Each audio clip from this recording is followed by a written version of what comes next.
நல்ல செய்திகள் தான் அன்றைக்கி. உலகநாயகன் கமல்ஹாசன் இந்தியா திரும்பக்கூடிய நேரம் வந்துருச்சு. என்ன, இன்னும் 2 வாரம் இருக்குது. 2 வாரம் கழித்து தான் அவர் திரும்பி வர்றாரு. அதற்குள்ளே அங்கே அமெரிக்காவில் என்னென்ன வேலைகள் முடியணுமோ அந்த வேலைகள் எல்லாம் கிட்டத்தட்ட ஒரு 90% முடிஞ்சிருச்சு. அந்த 90% முடிஞ்சதனுடைய விளைவு உங்களுக்கு அடுத்த படம் இருக்குது பாருங்கள், அன்பறிவு டைரக்ட் பண்ணுற படம். அது உலக படங்களுக்கு இணையாக இருக்கக்கூடிய ஒரு படமாக அமையும். அந்த அளவுக்கு அங்கே நிறையா படிச்சுக்கிட்டாரு உலகநாயகன் கமல்ஹாசன். அதாவது இந்தியாவில் உள்ள மிகப்பெரிய நடிகர்களாகட்டும், டெக்னீஷியன்களாகட்டும், பெரிய நிபுணர்களாகட்டும், யாராக இருந்தாலும் சரி, எவரேனும் அவர்களில் குறிப்பிடத்தகுந்த ஒரு பெரிய பிரமுகர் வெளிநாடு போய் தொழில் சம்பந்தமாக, அதாவது திரைப்பட தொழில் சம்பந்தமாக ஏதாவது படிச்சுட்டு இங்கே வந்திருக்காங்களா அப்படின்னு ஒரு கணக்கெடுத்து பார்த்தா யாருமே இல்லை. உலகநாயகன் கமல்ஹாசனை தவிர்த்து வேறு யாருமே கிடையாது. கலைஞானி ஒருத்தர் தான் உலக நாடுகள் படங்களில் வேலை பார்த்துருக்காரு.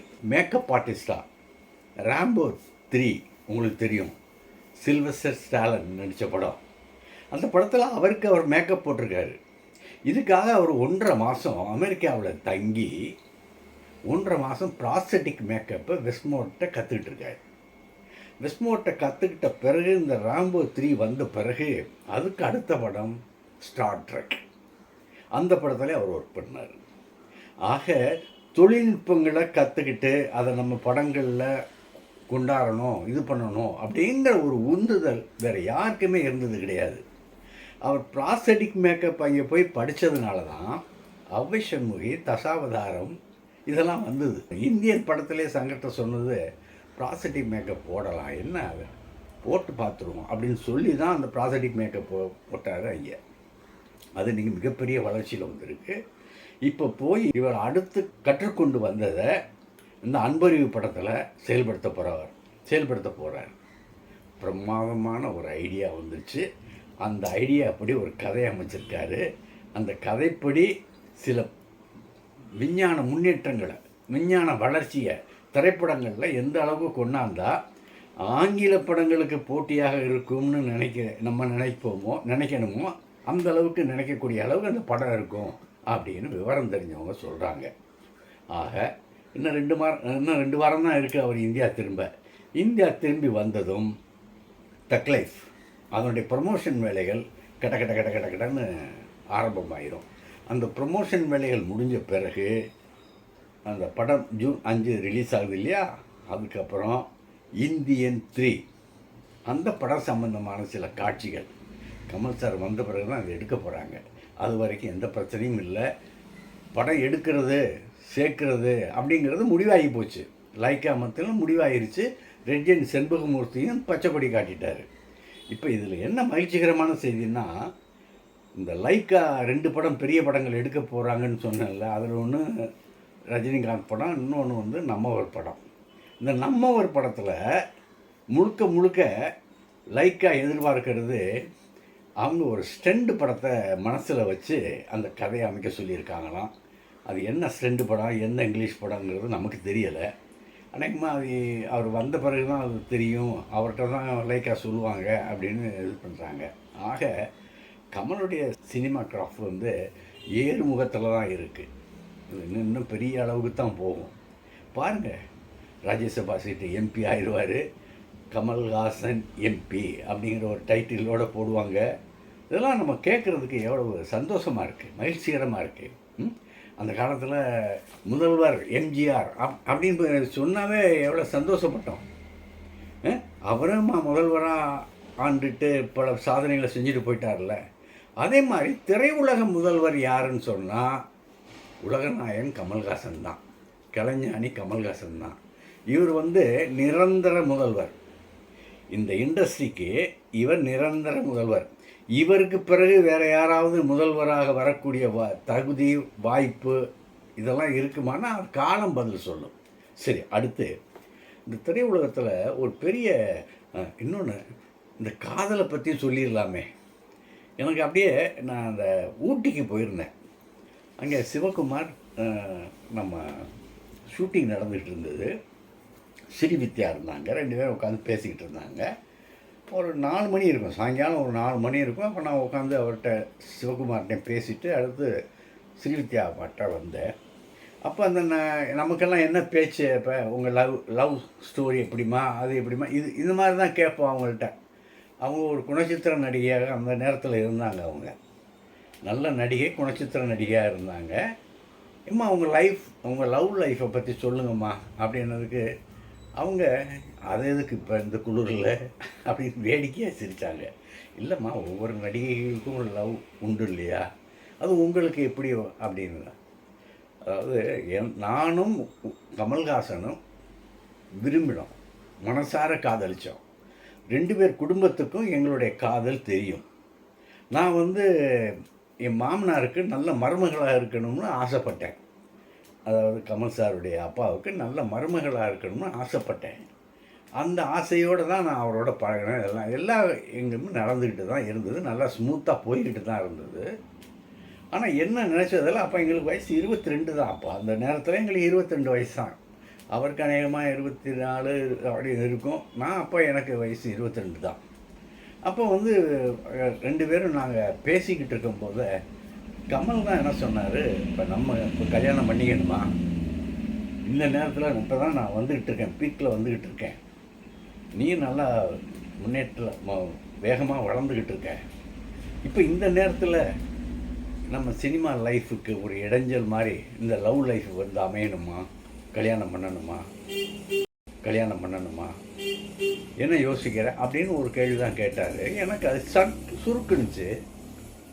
நாங்கள் 2 பேரும் சேர்ந்து வாழ்கிறோங்கிறது இண்டஸ்ட்ரிக்கே தெரியும், ஒருத்தர் காதலிக்கிறோம் அப்படிங்கிறது தெரியும்.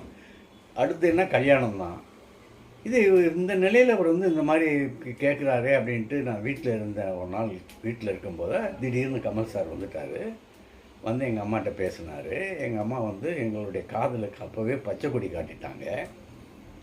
ஏன் நீங்கள் கல்யாணம் பண்ணிக்கிட்டு நல்லபடியாக வாழ்க்கையை தொடங்கலாமே அப்படின்னு அவங்களும் சொன்னாங்க. அவர்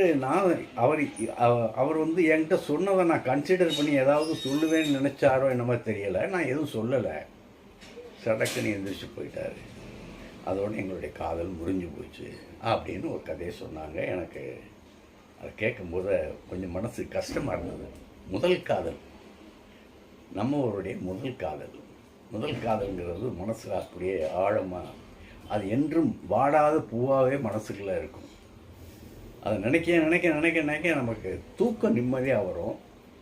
இன்பக் கனவுகள்னு சொல்கிறாங்கல்ல, அந்த கனவுகள்லாம் நிறைய விரிவடையும்.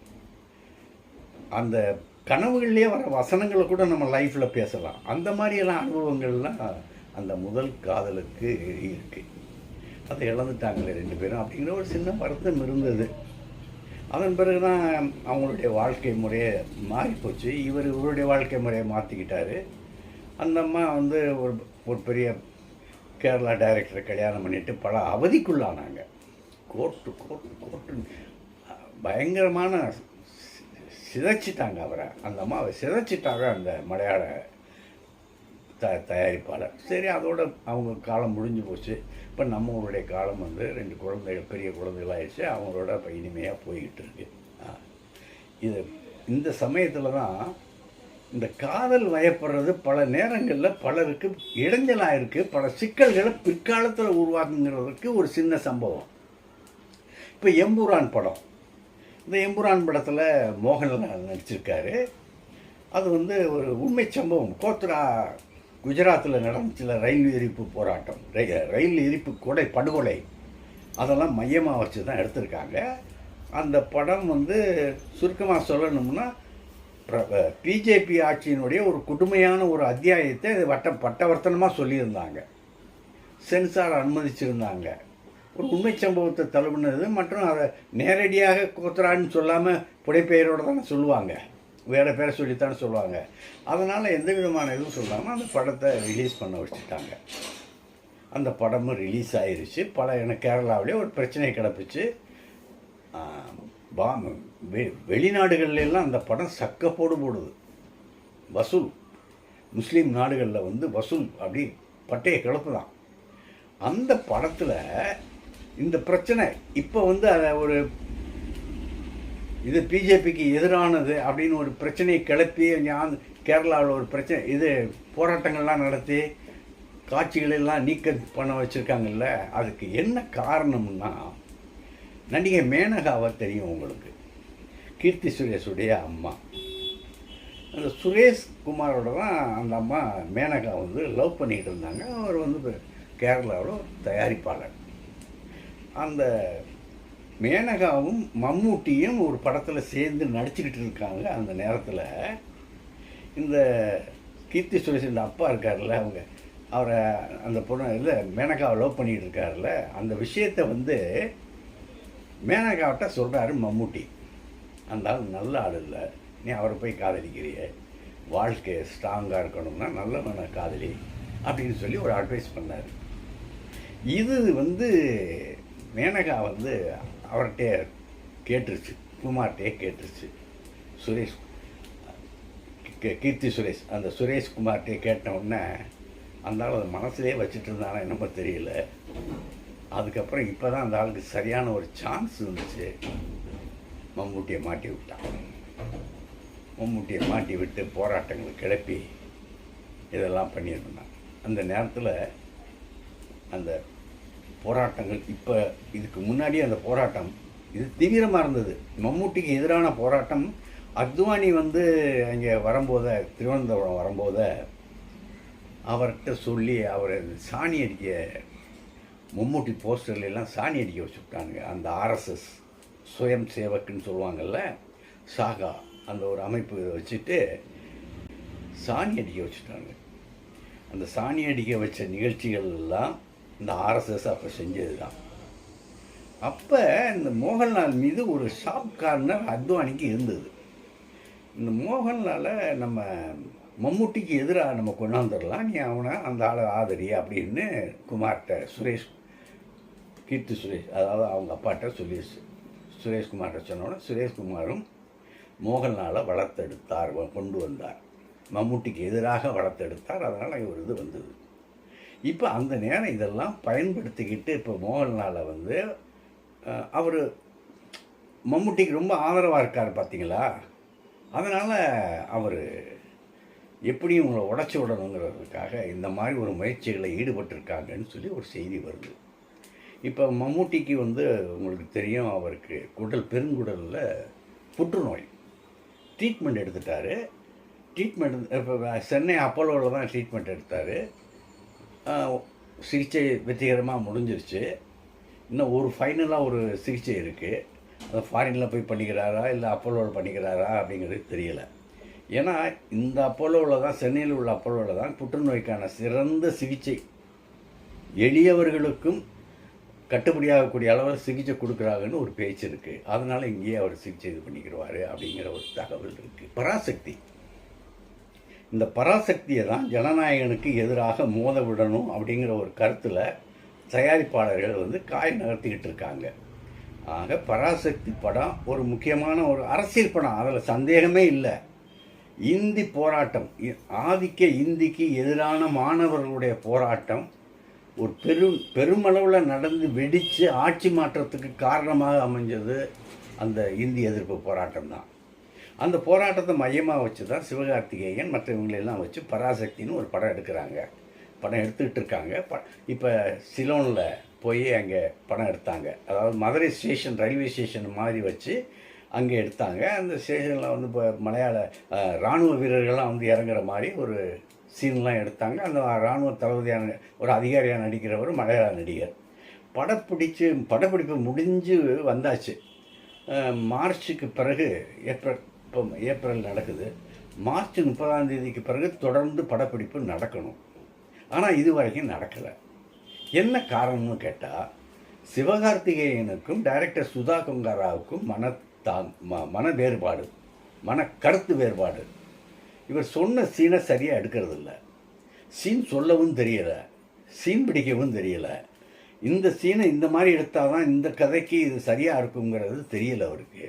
அப்படிங்கிற முறையில் டைரக்டர் மேலே எல்லாமே அந்த யூனிட்டில் எல்லாருக்குமே பெரும்பாலானவருக்கு ஒரு குறை இருக்குது, ஒரு கருத்து இருக்குது. இது வந்து அந்த அம்மாவை ரொம்ப பாதிச்சிருச்சு. பாதிச்சுட்டு அவங்க சிலோன் போன இடத்துல அவங்க ஷூட் பண்ணலை, இன்னொரு ஆளை விட்டு ஷூட் பண்ணிவிட்டு அவங்க எனக்கு உடம்பு சரியில்லைன்னு சொல்லி படுத்துட்டாங்க. படுத்துட்டு இங்கே சிலோனை முடிச்சுட்டு இங்கே வந்தாங்க. அதுக்கப்புறம் படப்பிடிப்பு தொடங்கலை. அதுக்கு காரணம் நடிகர்களுக்கும் டெக்னீஷியன்களுக்கும் இந்த சுதா கங்காராவோட கருத்து வேறுபாடு தான் காரணம் அப்படின்னு சொல்கிறாங்க. சிலர் என்ன சொல்கிறாங்கன்னா பணம் பற்றாக்குறை அப்படிங்கிறாங்க. இந்த பணம் பற்றாக்குறைங்கிறத நான் நம்ப மாட்டேன். ஏன்னா அந்த படம் எடுக்கிறவர் இருக்காரு, எதற்கும் அஞ்சாத ஆள், பெரிய தயாரிப்பாளர், பெரிய படக்காரர், கோடீஸ்வரர். பணத்தை பற்றி ஒரு பிரச்சனையே இல்லை. அப்போ உண்மையான பிரச்சனை என்ன? இந்த சிவகார்த்திகேயனுக்கும் சுதா கங்காராவுக்கும் இடையேயான கருத்து வேறுபாடு. இதை எப்படி களைய போகிறாங்க, இது எப்படி மறுபடியும் ஷூட்டிங் நடக்கும், எப்போ ஆரம்பிக்க போகிறாங்கங்கிறது தெரியலை. ஆனால் பொங்கலுக்கு இந்த படம் வந்தாகணுங்கிற ஒரு நிலைமை இருக்குது. அதை மனசில் வச்சுக்கிட்டு இப்போ காய்களை நகர்த்துவாங்கன்னு நினைக்கிறேன். நன்றி, நாளை சந்திப்போம். இந்த வீடியோ உங்களுக்கு பிடிச்சிருந்தா லைக் பண்ணுங்கள், கமெண்ட் பண்ணுங்கள், ஷேர் பண்ணுங்கள், சப்ஸ்கிரைப் பண்ணுங்கள்.